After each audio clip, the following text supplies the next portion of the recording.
د اروپا د امنیت او همکاریو سازمان افغانستان باید له یاده ونه ایستل شي.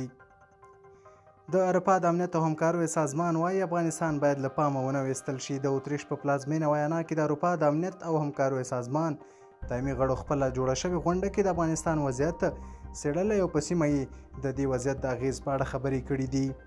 که څه هم د دې سازمان په غونډه کې وویل شول چې اوسمهال ډیر نړیوال تمرکز په اوکراین کې د روسیې د جګړې په اړه دی، خو ګډون کوونکو هیوادونو ټینګار کړی چې افغانستان باید له یاده ونه ایستل شي. د او اس سی ای سازمان خپل اعلامیه کې لیکلي غونډه کې دا ټکی هم روښانه شوی چې افغانستان وضعیت په منځنۍ اسیا کې نجونې، ښځې او نارینه اغېزمنې کړي دي.